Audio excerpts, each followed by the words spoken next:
Joining us now, possibly with some more insight, is former IDF spokesperson and Lieutenant Colonel Jonathan Conricus. He's now senior fellow at the Foundation for Defense of Democracies. That's a nonpartisan institute focusing on national security and foreign policy. Great to have you on the show again. The United Nations Security Council said today, quote, or yesterday, quote, now is the time for maximum restraint. The United States, Britain, France all condemned the Iranian attack over the weekend, but also called out for Israel not to retaliate. Yet the Israeli War Cabinet announced late today it will be retaliating. Is Israel really going to go it alone?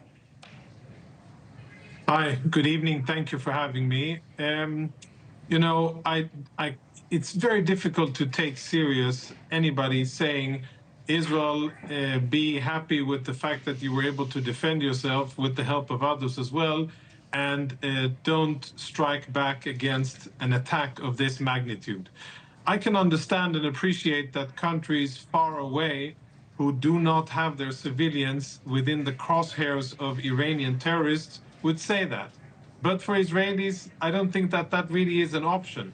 In our area of the world, the Middle East, the rules of engagement are very clear. If you are attacked, you must retaliate. If you do not retaliate, you invite additional attacks. And that is something that I think Israel does not have the leisure of doing.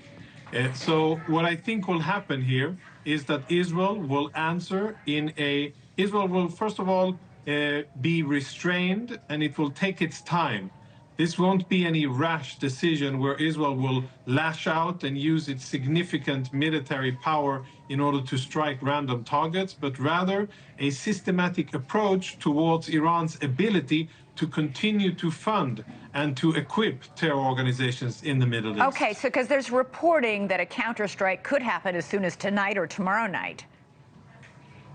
Yes, there is reporting. I've seen those reports as well. I don't know how credible they are. Lots of speculations, lots of people voicing their opinions and what they think will happen. Bottom line is that hopefully we won't know before the first bombs hit the ground. All right, and so then what we can start talking about this. Would Israel attack Iran directly? I think that there's a very high probability for it. Yes, Israel was attacked directly by Iran from Iranian soil at Israeli soil. And I think that there's a symbolism that is important here. You know, Iran has been attacking Israel indirectly for decades. And for the last 6 months, Israel has been suffering from attacks from two of Iran's most important proxies, Hamas in Gaza and Hezbollah in Lebanon. So being attacked from Iran isn't a new experience for Israeli civilians or the Israeli military. But what's new is that now...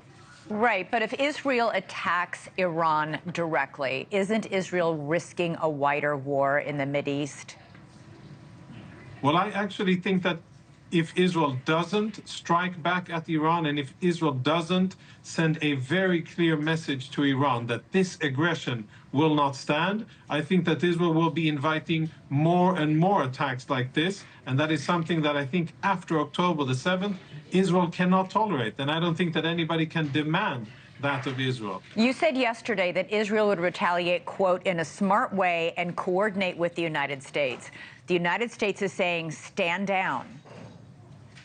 Well, not exactly in those words, Elizabeth. The United States is saying, be patient and be restrained, and that the U.S. won't participate in offensive activities. That is not stand down. That is be cool, but I understand that you want to do this. And a lot is happening behind closed doors, between Washington and Jerusalem. And I think that eventually, when Israel will have its ducks in line, you will see an Israeli response against this Iranian aggression that I think will bring about substantial change to the entire Middle East, a positive change. And hopefully we will see a alliance, dare I say, coalition of like-minded countries who are sick and tired of Iranian aggression in the region. I'm speaking about Saudi Arabia, about Jordan, about the Emirates and other countries who have been suffering from Iranian terrorism and also have an inherent interest in getting rid of this Iranian influence. Yeah, it's worth noting Jordan did open its airspace